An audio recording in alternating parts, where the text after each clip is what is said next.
What is good and what is up, y'all? Long time no see. It's your boy here, Jay, back and better than ever with another episode of Padres Banter in the offseason. We got to talk about some transactions and some decisions to be made here right before the spring training season starts, as it is 2026. Happy New Year, guys. All right here on Padres Banter.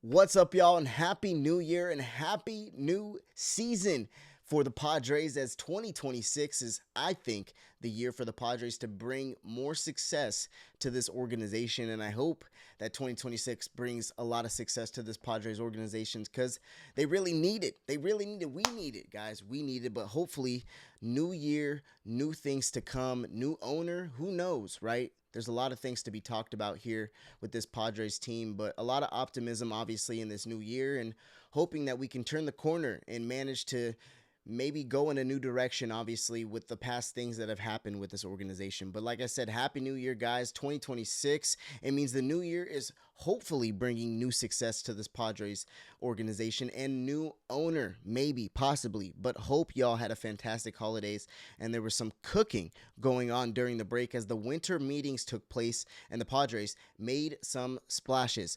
The Pods go ahead and do the Lord's work, re-signing our beloved King. Michael King is now back on the roster for a 3-year, $75 million contract. So great to see him back in our rotation. So that's our one guy back into the rotation. That's big time, right? Obviously, that we needed to have another pillar in that rotation outside of all of the ones that we already, don't know are going to be gone or going to be here. Who knows what's going to happen with Hugh Darvish? Obviously, Cease is gone, and then we have to figure out with the health of Joe Musgrove. Is he going to have that comeback season that we all are premeditating?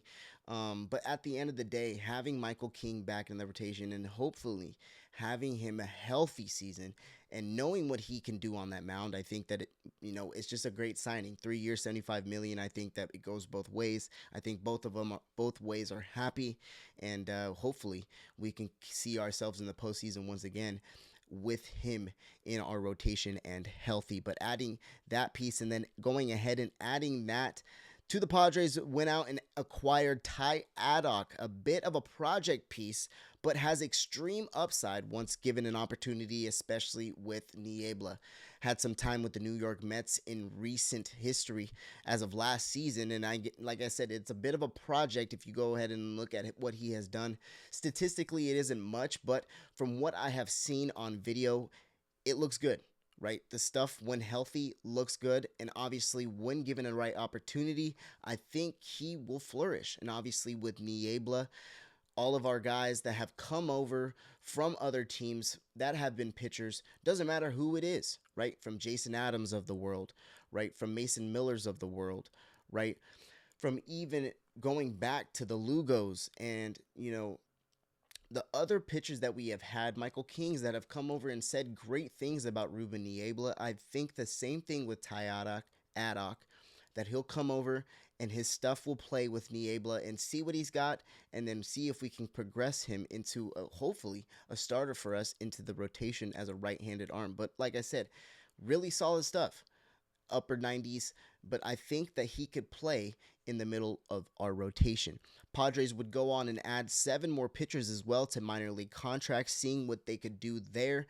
I love that, obviously adding to, the potential of what could be, and obviously adding to what needs an area that needs help. Right, we need pitching help. We need to continue to build our pitching rotation and continue to build our pitching depth, not only just on our rotation, but also within our bullpen and in our farm system.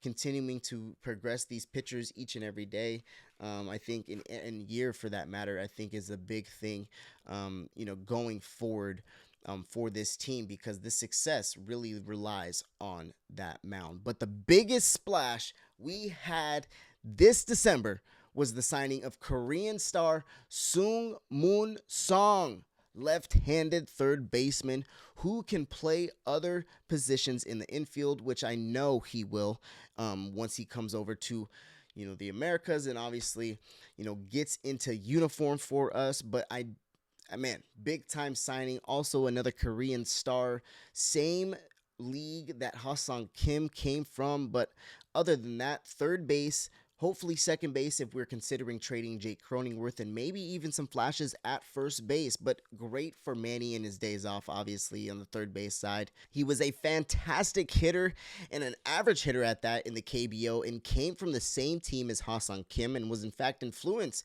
by Kim to come to San Diego because of Kim's word he had said about the support of the Padres and their fans and what they bring to the table for international stars to come over to the MLB. And that's awesome that Kim is still helping the Padres, even though he is not on the team still. And obviously, with the Atlanta Braves signing a piece like Song is similar to Kim, as now we will have a potential infielder, replacement for Jake Cronenworth, for, Manny Machado. But if Jake's not there, possibly sliding Song over there to second base. But either way, we will work him in the infield. Even at first base, I think that we will implement him now with the departure of O'Hearn. I feel like, since he has signed with the Pirates, it wouldn't shock me if Song was slide over to first base. I think that we are just starting to, see how we grab players and just really implement them wherever they can fit. And I think that that's exactly what is going to happen with Song. But either way, a solid piece to pick up who can be used in various ways to help the squad, similar to Kim with us in years past. I know it will take some time to acclimate to pitching in the MLB, but I think he will be fine and set up for success in years to come.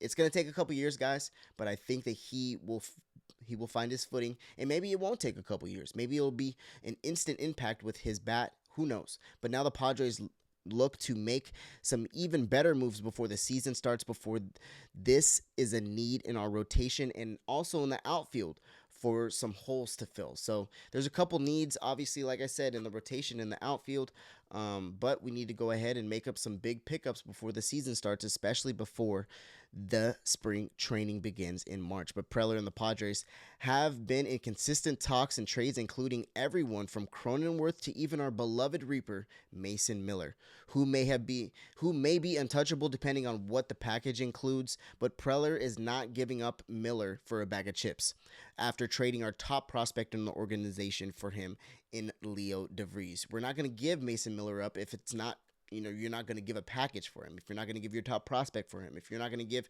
other things that we can win now with. I'm not sure that Mason Miller is going to be off this team. So I understand that his name is floating around for a lot of Padres fans that feel worried. He's not going to be released or even released, but he's not even releasing. But he is not going to be traded for a bag of chips. So I'm not scared that he's going to be traded, but it would hurt if he is traded. But if we get a good return for him, I wouldn't be shocked. If it happened, guys, I wouldn't be shocked. Since signing a piece like Song and losing a DH and a first base power bat in O'Hearn, I feel it would be a golden opportunity to put Song or snag up someone who is a good power hitter in Rowdy Tellez or maybe even Ty France. Again, after being with the Padres back in the day. Also signing some outfielders, something of the likes of possibly Kyle Tucker, Austin Hayes. Those are two potential names that I really like, that can, really just plug and play with this Padres team. Kyle Tucker, a great left-handed bat. Austin Hayes, a very feisty bat as well, and can play some great defense. And Rowdy Tellez is a great left-handed power bat. I understand his swing and miss rate is not very good, but when he makes contact, it's power. And I love that short porch in San Diego for him. And Ty France is familiar with San Diego. So those are the four names that I'm really just floating around, as who knows what happens, but those are possibilities, as all these are free agents, of course. So understand that, please, that these are free agents. We can trade for some other pieces like a franchise on Lindor, but at what cost? I know that Francisco Lindor's name has been floating around with the Padres as well, possibly giving up Mason Miller, but at what cost, right? I understand Francisco Lindor is a fantastic utility piece, in terms of utility inside of the infield, but at the end of the day, is that a something that you want to do, considering the fact that he is a culture shock? He is, possibly a locker room, not cancer, but a locker room shaker, because there's going to be a lot of different egos in that locker room if we have to slide in Francisco Lindor, right? But if the Padres aren't looking to spend a ton of money, then the low end free agents are where it's at. So that's why I have been saying those names, because I feel like those could be low end, free agents that we can get if they're not trying to spend any money, right? So we'll see where they're at with that. But if the Padres aren't looking to spend money, go ahead and snag those free agents. Also had an opportunity to get Japan's star pitcher in Kona Takahashi, but he went ahead and decided to stay in Japan. All power to him. That's a great decision for him, obviously staying in his home and native land. But in the end, the Padres are going to have to continue to make moves if they want to be successful. No ifs, ands, or buts. The times of competing and using a homegrown talent is gone, and especially if you want to compete with the money general that is the Los Angeles Dodgers, you will need to somehow pay the price, literally. So we're going to have to throw some money somewhere, guys. We're not going to compete if we're not going to throw money anywhere. We will see what happens with these rumors, and what they are about if we go ahead and come into fruition with the Francisco Lindor, with the Mason Miller. But for now, the Padres are continuing through the phase of uncertainty, whether it is what direction the team is going, and also who will be the new owner of the Padres. I heard that Joe Lacob was in town and possibility to want to buy the Padres. That would be awesome. That is the Golden State Warriors owner. But who knows, guys? A lot of these are just rumors, and until something is put in paper, until something is actually solidified, I am not going to be satisfied. So there's a lot of question marks going around between the owner, between what is going to go on with the roster, between if we're going to spend any money with the roster, between what is going to be our competitive nature with this team. There's just a lot to be questioned after what had happened in Chicago this past fall. And so I think there's a lot of upside. I think that there's a lot to look forward to because there is so many question marks. It is very, demeaning in the sense that, we don't want to be selling the team, obviously, but we are. So that's upside in the sense that there's going to be new owner, new opportunity, new money. Who knows if this owner wants to spend even more money than the Seedlers do? Who knows? And I understand the Seedlers brought so much great fortune to the Padres, but it's time to move on, considering the fact that, let's just say that they were Dodger family through and through. The only Padre that was through and through Padre was probably Peter. So now that he's passed on, I just feel that it's time to move on and go to a new regime and possibly get more money in the roster. So Joe Lacob would be awesome. Mark Cuban would be awesome. Even Ballmer would be awesome, like I have lamented towards. Any of those names would be great. Maybe even a team of all of them. Who knows? But between what we're going to be spending on the roster, what moves are going to be made from AJ Preller, what is the identity with this new,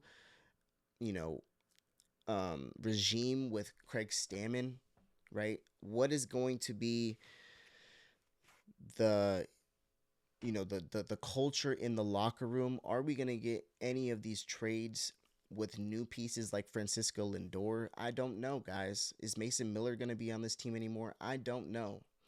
So much uncertainty, but so much to look forward to is exactly what I am lamenting to. And I hope that everybody keeps the faith as we usually do and look forward. Look forward to the future. I think that we're still in the win now phase, and I still think that there's a window of opportunity, but we need to take each step with grace and certainty and confidence, and we can't be walking on eggshells. We have to put our foot down and be firm with the decisions that are being made. And I hope that when we go forward and make these decisions, when it's the owner or, anything from the roster to the AJ Preller, if he's going to be with us in the future, who knows, right? We need to put our foot down and make decisions and be very confident in what we do and keep the faith, guys. Keep the faith. That's all I'm saying. Like I said, keep the faith. as we will try to do so. But spring training is around the corner, guys. So much to look forward to, like I said, not just with the team, but also the spring training, new guys on the field, and see our old faces on the field as well. That is a wrap of this episode of Padres Banter. Long time no see. It's great to see you guys, and great to finally get some Padres talk off of my chest and in the big new year of 2026. Happy holidays, guys. I hope you guys had a great holidays and continue to have a great rest of your year. I'm going to be talking to you guys here soon as we got the Padres having spring training come around the corner, but maybe I'll be talking to you guys even sooner than that if they go ahead and have some transactions. But like I said, this is a wrap of this episode of Padres Banter. Keep the faith, y'all. We will be back soon. We out.